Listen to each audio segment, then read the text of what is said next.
ওম নমো ভগবতে রামকৃষ্ণায়। মহাপুরুষ মহারাজকে একবার প্রশ্ন করা হয়েছিল, আমরা কিভাবে পুজো করব?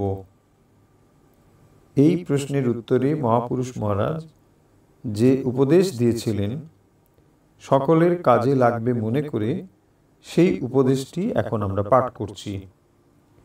মহাপুরুষ মহারাজ বলেছিলেন, আমরা যখন পুজো করতুম সে ছিল শুধু ভাবের পুজো। এত আড়ম্বর আমাদের কিছুই ছিল না। পুজো করতে বসে ভাবতুম, তিনি দক্ষিণেশ্বরে যেমন নিজ খাটটিতে বসে থাকতেন, তেমনি প্রত্যক্ষভাবেই এখানেও রয়েছেন, এবং সেইভাবেই তার পা দুখানি ধুইয়ে মুছিয়ে তাকে স্নানাদি করিয়ে কাপড় চোপড় পরাচ্ছি। তারপর ফুল চন্দন দিয়ে সাজিয়ে ফল মূল মিষ্টান্নাদি খেতে দিতুম। পরে আবার অন্ন ব্যঞ্জনাদি নিবেদন করতুম। তার ভোজন শেষ হলে পান তামাক দিতুম।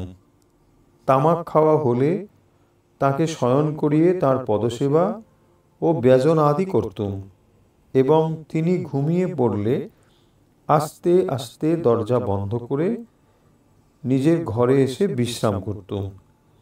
তিনি জীবন্ত প্রত্যক্ষ আছেন, এই বুদ্ধিতে তাঁর প্রতি প্রগাঢ় ভালোবাসার সঙ্গে এইসব অনুষ্ঠিত হতো। মন্ত্র তন্ত্র বিধি মতন কিছু কিছু থাকলেও তার ওপর আমাদের তেমন ঝোঁক থাকতো না, এবং পূজার কোনো আড়ম্বরের লেশমাত্র ছিল না। তিনি আমাদের প্রাণের ঠাকুর। তিনি চান প্রাণের ভালোবাসা, আত্মনিবেদন। কিন্তু এখন যত দিন যাচ্ছে বাহ্যিক আড়ম্বরই তত বেড়ে যাচ্ছে, ও তার ফলে ভাব ভক্তির গভীরতা ক্রমে কমে যাচ্ছে। স্বামীজির পুজোও ছিল ঠিক সেরকম।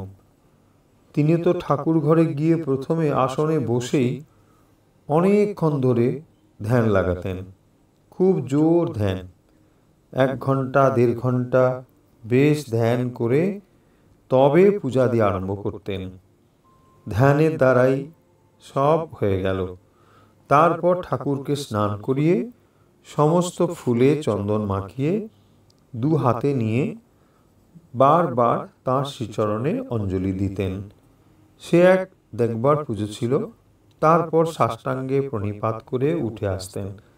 ভোগাদি অন্য কেউ গিয়ে নিবেদন করে দিত। তার পুজোর জন্য ধ্যানই ছিল বেশি। মহাপুরুষ মহারাজের এই ছিল উপদেশ পুজোর বিষয়ে। মহাপুরুষ মহারাজ জোর দিয়েছেন ভাবের ওপরে। ওম শান্তি শান্তি শান্তি।